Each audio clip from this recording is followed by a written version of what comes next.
नमस्कार, मी Aniket Pendse. ZP top 10 न्यूजमध्ये तुमचं स्वागत. महाराष्ट्राच्या ग्रामीण राजकारणाची खरी नस सापडते ती जिल्हा परिषदेत.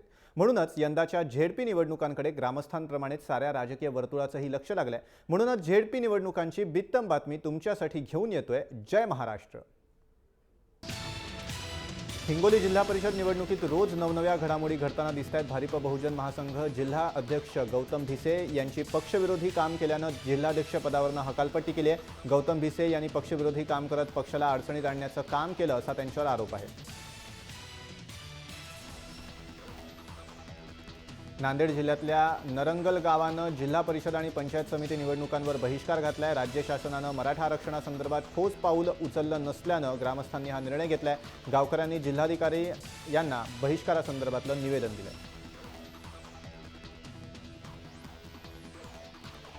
भाजप सरकारनं मराठा समाजाच्या आरक्षणासह इतर मागण्यांकडे दुर्लक्ष केल्याच्या निषेधार्थ औरंगाबाद तालुक्यातल्या वाहे गावच्या गावकऱ्यांनी जिल्हा परिषद आणि पंचायत समिती निवडणुकीवर बहिष्कार घालण्याचा निर्णय घेतलाय. मराठ्यांच्या मागण्या जोपर्यंत मान्य होणार नाहीत तोपर्यंत आम्हाला मतदान अमान्य आहे अशा आशयाचं पोस्टर गावात लावून मतदानावर बहिष्कार घालण्यात आलाय.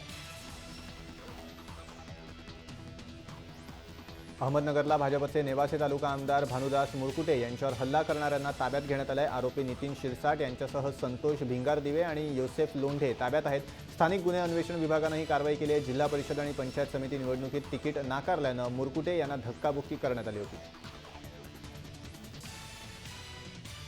उमेदवारी अर्ज दाखल करण्याच्या शेवटच्या दिवशी जमावानं पोलीस उपनिरीक्षकांना मारहाण केल्याची घटना घडली आहे. पुणे जिल्ह्यातल्या भोर तालुक्यातल्या तहसीलदार कार्यालयात सर्वच पक्षांचे कार्यकर्ते मोठ्या प्रमाणावर अर्ज दाखल करायला उपस्थित होते. तेव्हा जमावातील काही कार्यकर्त्यांवर लाठीचार्ज केल्यानं जमाव संतप्त झाला आणि पोलीस निरीक्षकाला मारहाण केली.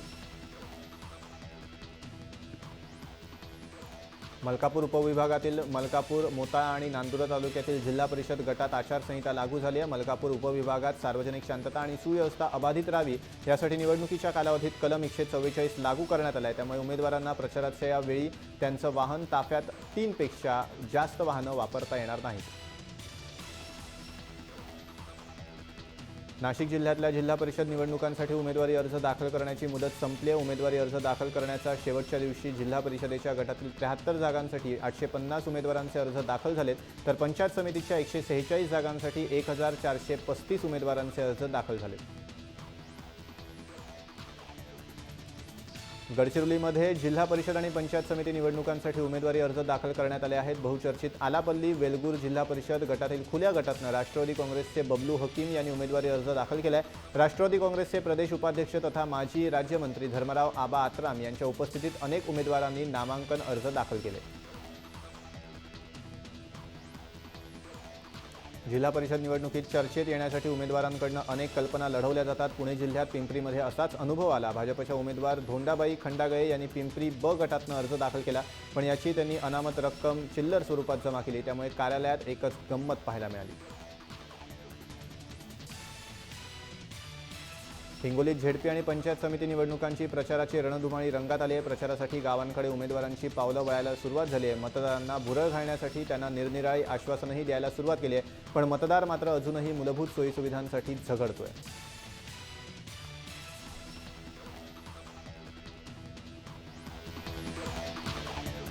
झेडपी टॉप 10 न्यूजमध्ये वेळ झाली इथेच थांबण्याची. ताज्या अपडेट्ससाठी तुम्ही पाहत राहा जय महाराष्ट्र.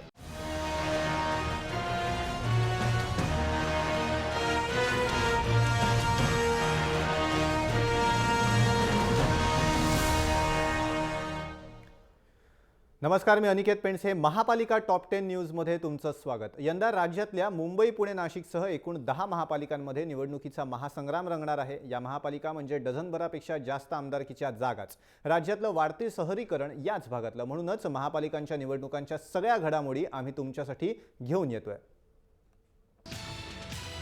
शांत आणि सुसंस्कृत शहर म्हणून ओळखल्या जाणाऱ्या पुण्याच्या निवडणुकीतही राडेबाजी पाहायला मिळाली. राष्ट्रवादीतनं भाजपमध्ये प्रवेश करणाऱ्या रवींद्र धंगेकर आणि गणेश बिचकर यांच्यात वादावादी झाली आहे. घोले रस्त्यावरील निवडणूक कार्यालयात हा प्रकार घडलाय. पोलिसांनी थांबवण्याचा प्रयत्न करूनही हे प्रकरण धक्काबुक्कीपर्यंत गेलं. निवडणूक अधिकाऱ्याचा दादागिरीचा व्हिडिओ समोर आलाय। ऑन ड्युटी पोलिसाला निवडणूक अधिकाऱ्यानं अपमानास्पद वागणूक दिली आहे। अकोला महापालिका निवडणुकीच्या अर्ज छाननी केंद्रावर ही घटना घडली आहे। रामदेसपेठ शाळेत पोलीस ड्युटी बजावत होता। गर्दी नियंत्रण करण्यासाठी निवडणूक अधिकाऱ्यानं त्याला गेट उघडायला लावलं, मात्र पोलिसांना उशिरा गेट उघडल्यानं निवडणूक अधिकारी भडकला आणि त्यानं पोलिसाला गेट आउट म्हणत केंद्राबाहेर हकलून दिलं। गुजरातमधील पाटीदार आंदोलनाचे नेते हार्दिक पटेल आणि शिवसेना पक्षप्रमुख उद्धव ठाकरे यांच्यात बीएमसी निवडणुकांच्या पार्श्वभूमीवर मातोश्री इथे बैठक पार पडली। अनेक महिन्यांपासून हार्दिक पटेलांची मातोश्रीवर येण्याची इच्छा होती। यावेळी हार्दिक पटेलांनी जिथे जिथे गरज असेल तिथे शिवसेनेसोबत असू असं आश्वासन उद्धव ठाकरेंना दिलं आहे।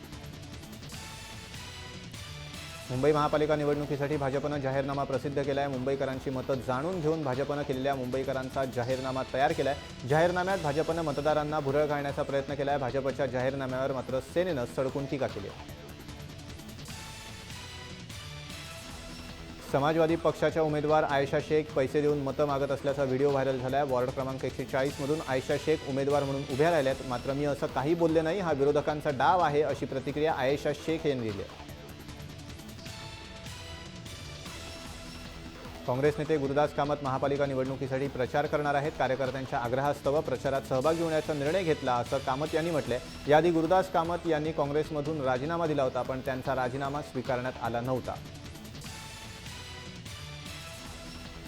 भाजपचे वादग्रस्त नेते गोपाळ पाटील यांनी अखेर निवडणुकीतनं माघार घेतली आहे। 10 लाख देऊनही तिकीट न मिळाल्याचा दावा करणारा त्यांचा व्हिडिओ व्हायरल झाला होता।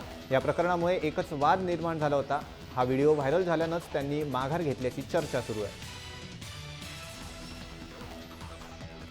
डाव्या विचारधारेचे पक्ष नेहमीच घराणेशाहीच्या राजकारणावर हल्ला चढवत असतात, पण सोलापुरात मात्र वेगळं चित्र पाहायला मिळालं।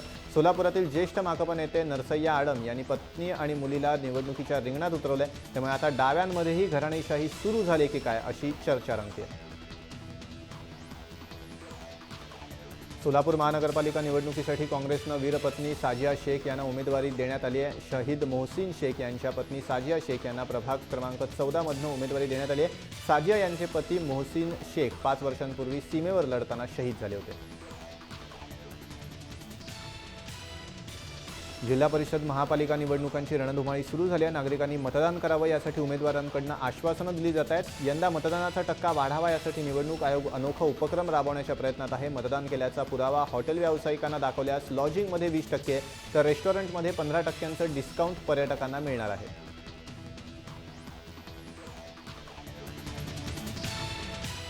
महापालिका टॉप 10 न्यूजमध्ये वेळ झाली इथेच थांबण्याची। ताज्या अपडेट्ससाठी तुम्ही पाहत राहा जय महाराष्ट्र।